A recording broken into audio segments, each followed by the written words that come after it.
76% of Americans live paycheck to paycheck. 64% of Americans that have businesses break even or lose money. Most people don't have any money and have accepted the fact that they don't have any money. They don't have any leftover money. They're fearful of money constantly.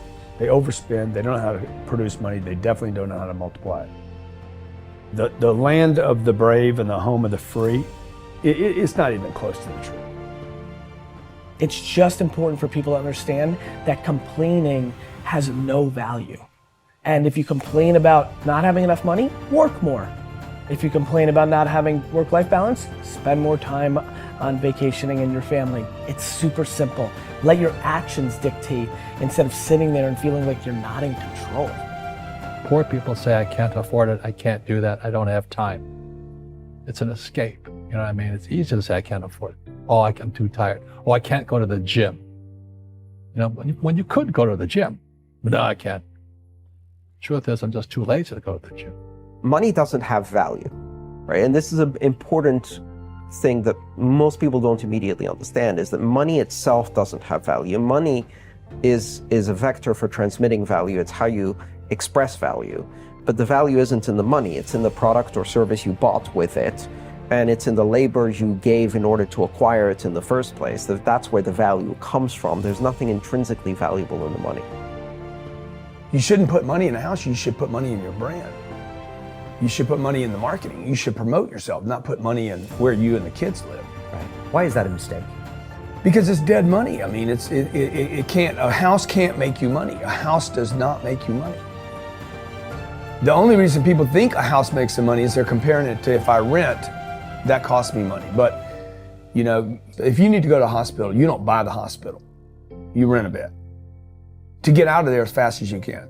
If you go on a trip, you go to America and you want to go to Disneyland, you don't buy the hotel, you rent a room. And nobody thinks poorly of that. They're like, yeah, I'm gonna go there, use the place and get out. That's what you should be doing with your living. Find a place where you can rent, pay rent monthly. Don't own the house. And take all the money that you would have put in that house purchase, down payment, extra money, fixing it up. Use all that money to improve your business and yourself so that you can get more money. Right? So I see so many people here like, I'm gonna invest 300,000 pounds in a house to hopefully make $30,000, 30,000 pounds. I'm gonna buy it for 300, maybe I'll sell it for 600,000. I'll double my money. Fixed in one place, by the way, where no money comes to you. Money does not go to homes. Right, and that's a big thing on your career is moving locations. Yeah, I've moved 5 or 6 times. I can move another 4 or 5 times. Because people who stay in the same place get too comfortable. If you study wealthy people, they're mercurial. They're moving, they're mobile. They're not talking, Warren Buffett and Bill Gates do not talk about the home they live in. They talk about the places they're going to. They go meet money, they go meet wealth, they go meet connections. People are stunningly accepting of anything if they actually believe that's the purest form of it. I think I'd be less acceptable if I hedged. I really do. People will accept you. People accept everything. Just be you. Be you, and clearly people like react. When you're trying to fake something and you've got bad intent, well then that's visceral and we hate. But I actually think we don't give love to the person that actually knows they have it and they're trying to fake it to conform. Hence why I won't adjust to this market all the way, because I don't think I'll be respected. I know what my intent is, so why would I be scared? I want to build the biggest building in town. That's who I am. And you know how I want to do that? By building the biggest building in town. And a lot of people want to build the biggest building in town, and you know how they want to do it? By tearing everybody else's building down. Poverty is passed on. It's taught in your families. And middle class is taught in families. And so the people right now who are sitting at home, who are struggling financially or worried about money or unhappy, they may be making a lot of money, but unhappy with what they're doing, it was probably taught to you. You know, your super ego was taught, get a job, work hard, or you'll never be rich, or the rich are evil, or whatever. And until you change your mindset, Correct. Money won't help you, right? Correct. And we see that with people that win the lottery, people that make more money, they still have the same problem. Right. Because they have that poor man's soul. Right. If you're poor, you'll always be poor. That's really hard for people to Yeah, understand. the money will disappear that fast. Just like most pro athletes, they make millions of dollars, and but 65% are bankrupt 5 years later. It's because they come from poor families. Now you tell them that, they get very angry at you. It's not, it's the rich fault. It's you guys ripped me off and government ripped me off. But unfortunately, what Mr. Lipton was saying, it's passed down genetically.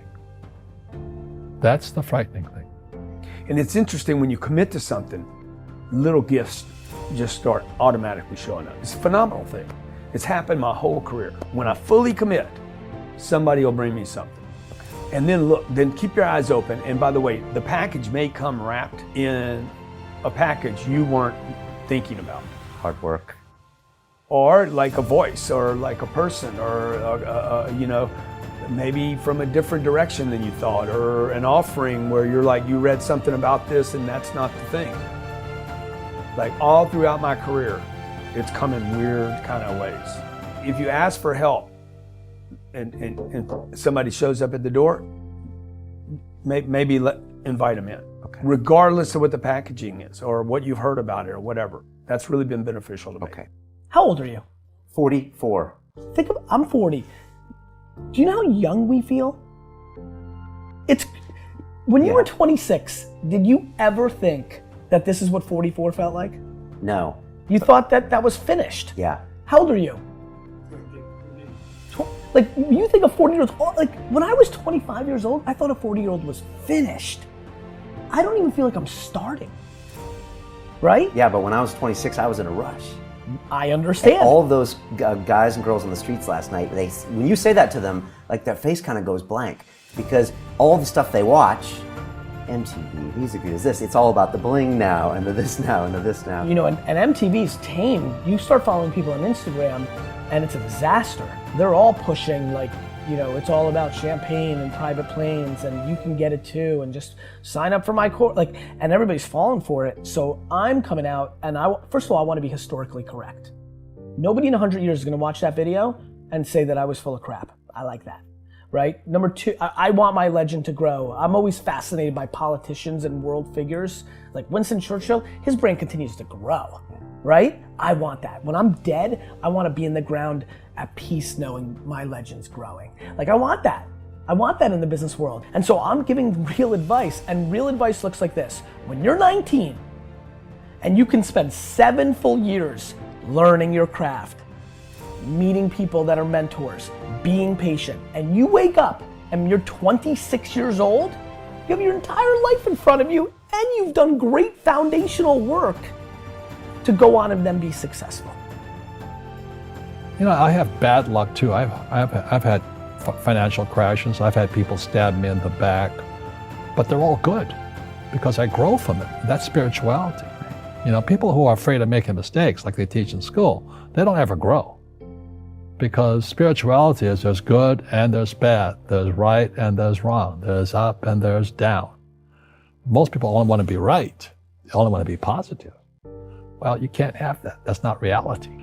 And the average person, the reason they're poor is they haven't failed. They play it so safe. They haven't made any mistakes like they're taught in school. That means they don't learn anything. That's why the school system's actually fundamentally corrupt. It's anti-education. Right. Don't make mistakes and don't ask for help.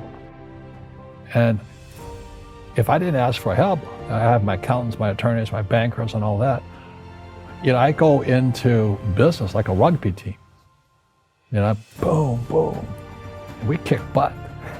But the average guy is standing there, I'm an A student, I'm going to do this all on myself. And a bunch of rugby players run you over and you go, well, they're not playing fair.